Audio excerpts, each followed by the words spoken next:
My friends, if we have noticed anything emerge during this first half of 2020, it's so clearly a rise in fear, a rise in anxiety and tension, and especially loneliness in our country. There's a recent poll I read in the midst of the quarantine time period. It showed that over half of all Americans reported a deep sense of felt loneliness during the COVID shelter in place. And we know it's true that by our design and God's image, that we were made for the peace that comes from heaven, the presence of God that washes over us, and also the connection that comes from being deeply rooted as an adopted child of the Lord and connected to his family. Yet so many without Christ in these difficult times are without those resources to access the blessings of the Lord in that way. And that brings us straight to evangelism, addressing and meeting the spiritual hunger. We've seen in many studies, and most recently Barna has updated its data around millennials, that 64% of millennials who grow up in church will end up leaving by age 30. The Pine Tops Foundation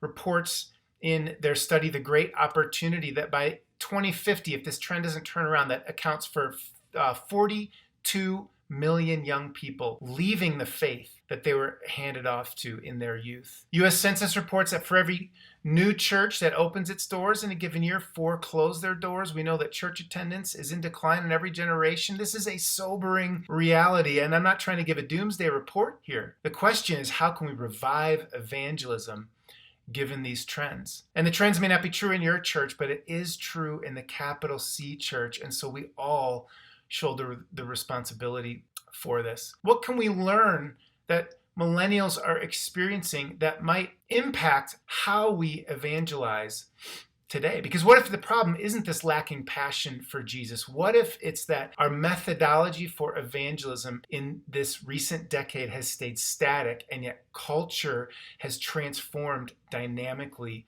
and dramatically? It's true, we're in a new epoch, a post-Christian, post-everything epoch. And many of our evangelism methodologies were designed for a largely Christianized culture, when now we're faced with a compounded, increasingly secular post-Christian culture, and have our evangelism methodologies caught up with this new cultural moment. We found some more interesting data about millennials, that they're having more spiritual conversations. This is across the board now among non-Christians and Christians. They're having more spiritual conversations than any other prior generation. So the concept that there just isn't hunger out there is not true, at least according to the data that we looked at.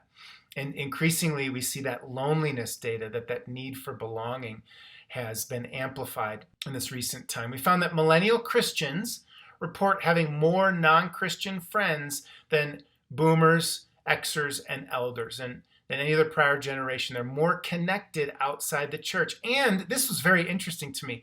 Millennial Christians even feel more gifted and equipped at sharing their faith. So what are we hearing? Millennial Christians are saying, I'm in touch with reality. I'm connected. They also report that about 100% increase over Gen Xers, that disagreement is now in their social circles interpreted as judgment. So they're saying, I have friends, there's interest out there, but the moment I approach evangelism the way I've been trained or taught or modeled to, it turns into a judgmental separation. There's an us and them tribalism that is formed within our culture, where everyone is retreating to their polarized corners and their inflamed discourse. And you didn't really need me to tell you this. You could just look on Twitter or Instagram for about 6 seconds and you realize the day that we're living in. Millennial Christians are literally saying, I've been handed a cassette tape to play for my friends when it comes to evangelism, but everyone's listening to Spotify playlists.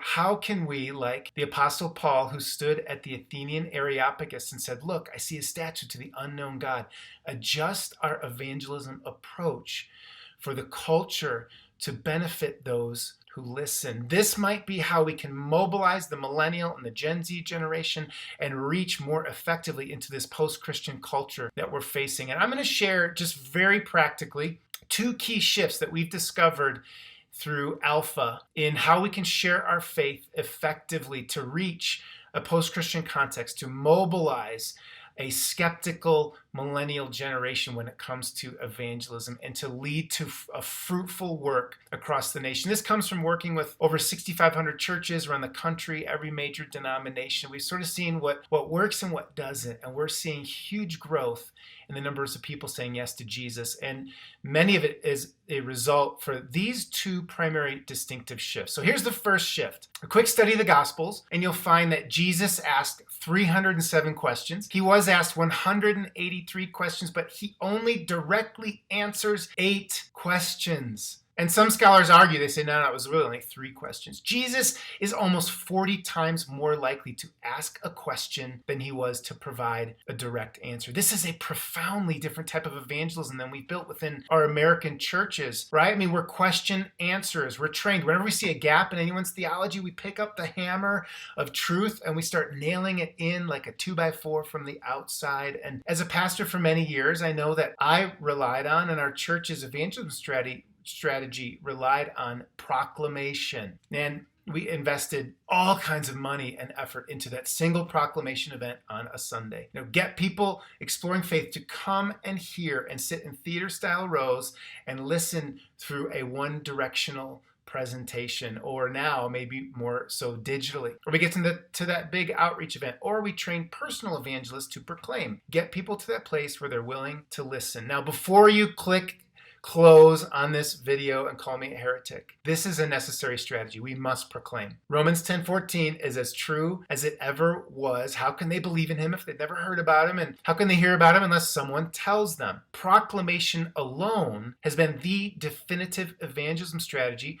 for most of our lifetimes because we've been speaking to a primarily Christianized culture. And so there's some pre-existing willingness to listen or to go to a proclamation event. But what about the hundreds of thousands of people who aren't showing up to our proclamation events, who just are unwilling to? How do we reach them? What about people that have a question and they need to wrestle it out? Where in our churches do we provide space for more than proclamation? Where do we provide space for conversation, for people to work out their questions, for people to lower their defenses of polarized, inflamed tribalism, us and them, where we're all just screaming at each other, where they can be heard, where they can know that they're heard, where the process of time and belonging can take root and the walls to the gospel can come down. If you look at our church strategies, if all we have are those proclamation events or sort of Christian small groups or Christian classes, again, where can someone go with doubts and questions and genuinely work those out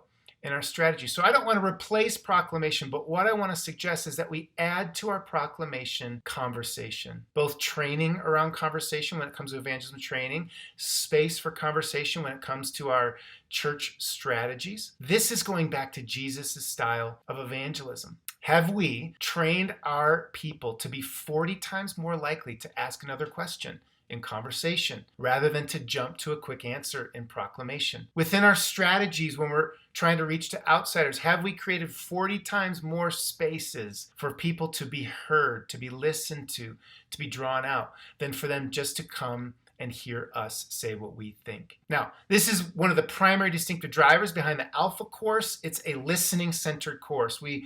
We invite friends and family, neighbors, coworkers, Target cashiers, you name it. We say, hey, we provide a great meal, so there's always hospitality. There is a talk, so we do proclaim the truth. We share the gospel very clearly. We include apologetics. It's very compelling, very gentle. It's progressive over a 10-week period of time through this wonderful film series. But then the group discussion, the core element of the group is listening. And we train the Christian hosts and helpers to be listeners.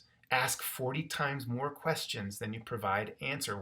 Why? Because that's what Jesus did. And it's a profound shift. Listening reduces walls to the gospels. It allows people to be heard and to realize maybe that God is hearing them. It allows people to hear themselves even and to begin to sort out, wow, maybe what I think there didn't make sense. It's that shift from proclamation alone to conversation. Author Christian Morgenstern writes that home is not the building you live in. It's wherever you're understood. And I wonder, in our evangelism training in our evangelism strategies and our church strategies? Are we truly crafting a place and a skill set among people where non-Christians can come and be understood? Or are we just solely trying to get people to come to us to understand us? We have to be more intentional around training the skill of listening and around creating space for people to have conversation in our evangelism strategy. Author and Professor David Augsburger says that being listened to is so close to being loved that the average person cannot tell the difference. This is how we upend the polarity and the inflamed conversation in our culture, by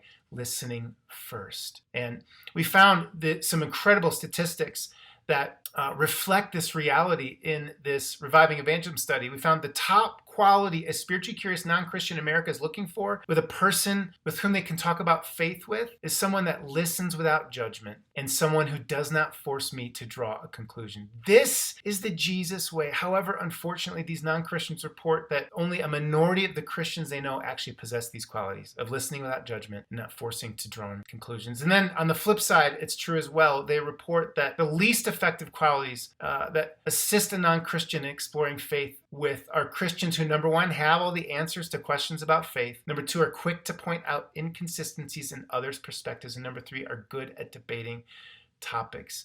It's just as if people are longing to be heard.